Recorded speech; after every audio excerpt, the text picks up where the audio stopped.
வணக்கம் மாணவர்களே, உங்கள் எல்லோரையும் ரோஜா தோட்டம் சேனலுக்கு அன்போடு வரவேற்கிறேன். மாணவர்களே, இன்று நாம் பக்கம் 62 தரப்பட்டுள்ள திரும்பி பார்க்கலாம் பயிற்சிகளை செய்யலாமா? திரும்பி பார்க்கலாம். இங்க பாருங்க, அழகான ஒரு குட்டி கதை தரப்பட்டிருக்கு. படத்தை பாருங்கள், எங்களுக்கு கதை கூறுங்கள். யார் சொல்றது இத? ஒரு குட்டி யானையும் குட்டி யானை தலை மேல உட்காந்துட்டு இருக்கிற சுள்ளெரும்பும் நம்ம கிட்ட கேக்குது. அவங்களுக்கு இந்த கதையை நாம சொல்லணுமா? இங்க என்ன நடக்குது? ஒரு ஆமை ஒரு முயல் ரெண்டுமா சேர்ந்து ஒரு செடியை நடுது, தண்ணி ஊத்துது. பாருங்க, முயல் செடியை நடுதா, ஆமை தண்ணி ஊத்துது. அப்புறம் ரெண்டு பேருமா சேர்ந்து தண்ணி ஊத்துறாங்க. இப்படியே ஊத்திக்கிட்டு வளர்த்துட்டு வரும்போது கொஞ்ச நாள் கழிச்சு அந்த செடி பெரிய மரமாயிடுச்சு. அதுல நிறைய பழங்கள் பழுக்குது. அந்த பழத்தை ரெண்டுமா சேர்ந்து ஆசையா சாப்பிடுது. இதுதான் கதை. கதை நல்லா இருந்தது இல்லையா? நாமளும் வீட்டுல செடிகள் வளர்க்கலாம், சரிங்களா? அடுத்தது பாருங்க, எங்களுக்கு பசிக்கிறது, உணவை கண்டுபிடியுங்கள். யாருக்கு பசிக்குது? குட்டி யானைக்கு பசிக்குது, சுள்ளெரும்புக்கும் பசிக்குது. அவங்களுக்கு பசிக்குதான். வாங்க உணவை கண்டுபிடிச்சு சொல்லலாம். இங்க உதாரணத்துக்கு என்ன கொடுத்துருக்காங்க? நிறைய எழுத்துகள் கொடுத்துருக்காங்க. அதுல சில எழுத்துக்களை அடிச்சிட்டா வாழைப்பழம் கிடைக்குது. ஆமா, வாழைப்பழம் வந்துடுச்சே. அதே மாதிரி கீழேயும் தேவையில்லாத எழுத்துக்களை நாம அடிச்சிட்டோம்னா, கிராஸ் பண்ணி விட்டுட்டோம்னா, குட்டி யானைக்கும் சுள்ளெரும்புக்கும் தேவையான உணவு கிடைக்கும். அடுத்தது பாருங்க, சே, ஈ, இஞ்ச் இதெல்லாம் நம்ம கிராஸ் பண்ணி விட்டுட்டோம்னா நமக்கு பாலா இது கிடைக்கும். ஆமா, கீழே பலா படம் கொடுத்துருக்காங்க பாருங்க. பலா கிடைச்சிடுச்சா? பலா எடுத்து எழுதிடலாம். அடுத்தது என்ன கொடுத்துருக்காங்க? இங்க கா கொடுத்துருக்காங்க. படத்துலயும் பாருங்க, கரும்பு இருக்கு இங்க. ஆக இங்கே கரும்பு இருக்குமோ? பார்க்கலாமா? காய் இருக்கு, இதோ ரூ இருக்கு, இம் இருக்கு, பூ இருக்கு. அடடா, கரும்பு இங்க ஒளிஞ்சிருக்கு. அப்போ கரும்பு ஸ்பெல்லிங்கை தவிர மற்றதெல்லாம் நாம கிராஸ் பண்ணி விட்டுட்டோம்னா நமக்கு கரும்பு கிடைச்சது. கரும்புன்னு எடுத்து எழுதிக்கலாம். எழுதிட்டோமா? அடுத்தது கடைசியா இங்க நாம எழுதாதது எது? வெல்லம் தான் இருக்கு. கண்டிப்பா இதுக்குள்ள வெல்லம் இருக்கணும். தோ வே இருக்கா, அப்புறம் இல் இருக்கா, லா இருக்கா, இம் இருக்கு. இந்த வெல்லத்தை மட்டும் இங்க எடுத்து எழுதிக்கலாம். மற்ற எழுத்துக்களை நாம அடிச்சு விட்டுடலாம். வெல்லம் வந்தாச்சு.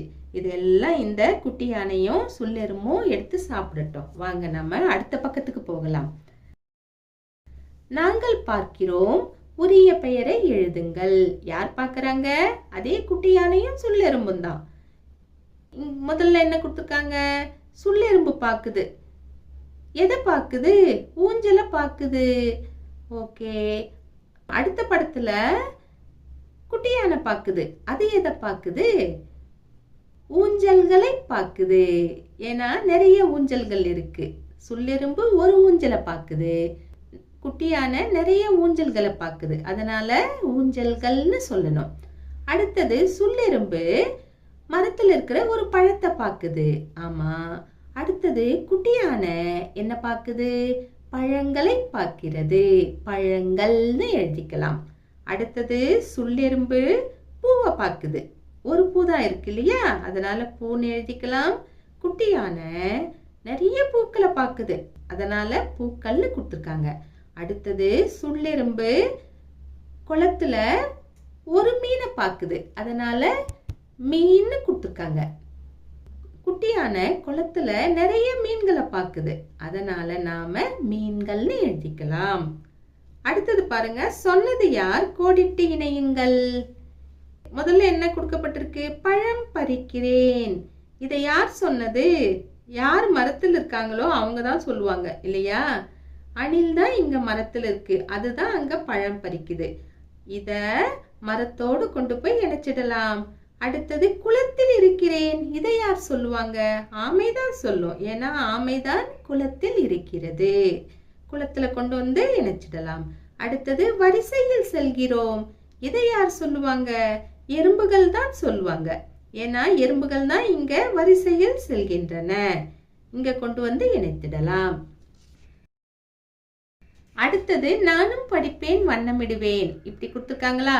இங்க இருக்கிற எழுத்துக்களை நீங்க படிக்கணும். அங்க கொடுக்கப்பட்டிருக்கிற பொம்மைகளுக்கு வண்ணமிடணும். படிச்சுட்டு தான் வண்ணமிடணும். சரிங்களா? படிக்காம வண்ணமிடக்கூடாது. இந்த பக்கம் ஃபுல்லா பொம்மைகள் இருக்கு பாருங்க. பட்டம் இருக்கு, நட்சத்திரம் இருக்கு, ஐஸ்கிரீம் இருக்கு, சாக்லேட் இருக்கு, கார் இருக்கு, பட்டாம்பூச்சி இருக்கு, பலூன் இருக்கு, கிரீடம் இருக்கு, எல்லாம் இருக்கு. ஆனா நீங்க அந்த எழுத்துக்களை படிக்கணும், அந்த சொற்களை படிக்கணும். படிச்சு முடிச்சுட்டு தான் நீங்க அதற்கு வண்ணமிடணும். சரிங்களா? அதற்கு அடுத்த பக்கம் வந்தீங்கன்னா நானே செய்வேன். என்ன தரப்பட்டிருக்குன்னு பார்க்கலாமா? கேட்டு விடை கூறுக. நான் முதல்ல படிக்கிறேன், அதை கேளுங்க. அதுக்கப்புறம் ஒரே ஒரு கேள்வி கேட்கப்பட்டிருக்கு, அதற்கு விடை கூறலாம். பாலா ஓ என்று கத்திக்கொண்டே ஓடி வந்தான். அவன் முகத்தில் ஒரே மகிழ்ச்சி. கையில் ஒரு நீளமான நூல் இருந்தது. நூலின் மறுமுனையில் தட்டான் பூச்சி ஒன்றை கட்டி வைத்திருந்தான். அதை பார்த்த அம்மா அதிர்ந்தார். தட்டான் பூச்சியை ஏன் நூலில் கட்டியுள்ளாய் என்று கேட்டார். நான் அதனுடன் விளையாடுவேன் என்றான் பாலா. யாராவது உன்னை கயிற்றால் கட்டி கயிற்றின் மறுமுனையை இழுத்துச் சென்றால் அப்போது உனக்கு எப்படி இருக்கும் என்று அம்மா கேட்டார். பாலா எதுவும் பேசவில்லை. தட்டான் பூச்சியை அவிழ்த்து விட்டான். அது பறந்து செல்வதை பார்த்து மகிழ்ந்தான். இந்த கதை உங்களுக்கு புரிஞ்சது இல்லையா? இப்போ ஒரு கேள்வி. பாலா தட்டான் பூச்சியை ஏன் பறக்க விட்டான்? அவன் கயிறுல கட்டி கொண்டு வந்தான், ஆனா பறக்க விட்டுட்டான். ஏன் பறக்க விட்டான்? ஏன் பறக்க விட்டான்னா அம்மாவின் அறிவுரையை கேட்டு பறக்க விட்டான். அம்மா அறிவுரை சொன்னாங்க இல்லையா, அதை கேட்டதுனாலதான் பறக்க விட்டான். அடுத்து பாருங்க, படித்து காட்டுக. சில சொற்கள் தரப்பட்டுள்ளன. இதை நாம படிச்சு காட்டணும். தேன், நாளை, பானை, பாதை, குடம், குச்சி, மலர், வாத்து, நன்றி, காகம், சட்டை, கொட்டை, விருந்து, மறுநாள், நண்பன், மஞ்சள், வண்ணம், தண்ணீர், தும்பிக்கை, எச்சரிக்கை, சொல்லெறும்பு, கீறின, எடுத்தன, உதவுவேன், கவனித்தது, சொல்வேன். இதே மாதிரி நீங்களும் அழகா படிக்க கத்துக்கணும். சரிங்களா? அடுத்து பாருங்க, படித்து விடையளிக்க. எழுத்துக்களை கொண்டு உருவாகும் சொல் எது? இங்க இக்கு, டி, கோ, கு, இந்த 4 எழுத்துக்களை கொடுத்துருக்காங்க. இதை வச்சு தயாரான சொல் எதுன்னு நாம கண்டுபிடிக்கணும். செடி கொடுத்துருக்காங்க, கொக்கு கொடுத்துருக்காங்க, பாக்கு கொடுத்துருக்காங்க. செடிக்கு இங்க சேவே இல்லை, அதனால அது இல்லை. கொக்கு, கோ இருக்கு, இக்கு இருக்கு, கூ இருக்கு. ஆமா, இந்த எழுத்துக்களை கொண்டு இந்த கொக்கு இங்கே உருவாக்கப்பட்டிருக்கு. இதை நாம டிக் போட்டுக்கலாம். பாக்குக்கு பாவே இங்க இல்லையே, அதனால அதை நாம விட்டுடலாம். ஆக இங்கே எழுத்துக்களை கொண்டு உருவான சொல் கொக்கு. அடுத்தது ஒரே எழுத்தில் முடியும் சொற்களை எடுத்து எழுதுக. 3 சொற்கள் கொடுத்துருக்காங்க. கரடி, எருமை, வண்டி. இதுல ஒரே எழுத்துல முடியணும். கரடி டீல முடியுதா? வண்டி இதுவும் டீல முடியுது. இந்த 2 சொற்களையும் எடுத்து எழுதிக்கலாம். கரடி, வண்டி எழுதிட்டோமா? அடுத்தது தொடருக்கு உரிய படத்தை தேர்ந்தெடுக்க. தண்ணீர் கொடுக்கிறேன், இதுதான் தொடர். முதல்ல இருக்கிற படம் பொருந்துமான்னு பார்க்கணும். ஒரு குட்டி பையன் பாட்டிய அழைச்சிட்டு போறான். இவன் என்ன தண்ணியா கொடுக்குறான்? இல்லையே, இந்த படம் பொருந்தாது. அடுத்த படத்துல இருக்கிற பையன் தண்ணி குடிக்கிறான். தாத்தா உட்காந்துட்டு இருக்காரு, அவன் தண்ணி குடிக்கிறான். அவன் தண்ணி கொடுக்கல, அதனால இந்த படமும் பொருந்தாது. அதுக்கு அடுத்த படத்துல இருக்கிற குட்டி பையன் தாத்தாவுக்கு தண்ணி கொடுக்கறான். இந்த படம் பொருந்தும். இதை நாம டிக் போட்டுக்கலாம்.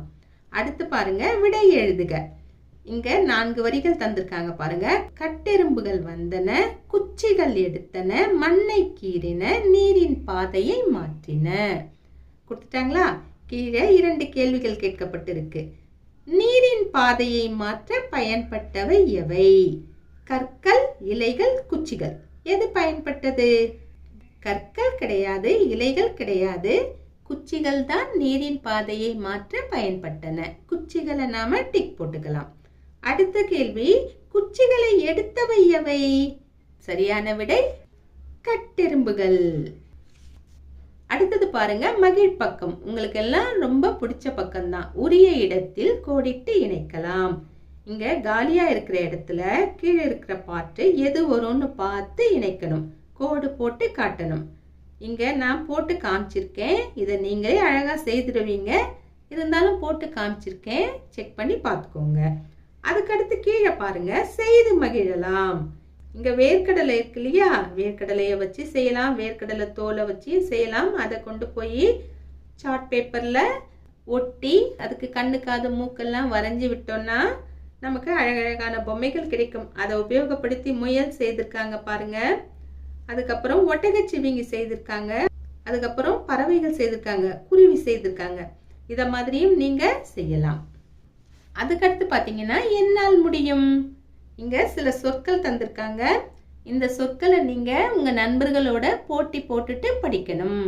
படிக்க படிக்க உங்களுக்கு வேகமா படிக்க முடியும். ஆரம்பத்துல வேகமா படிக்கிறது கொஞ்சம் முடியாது, ஆனா படிக்க படிக்க வேகமா படிக்கலாம்.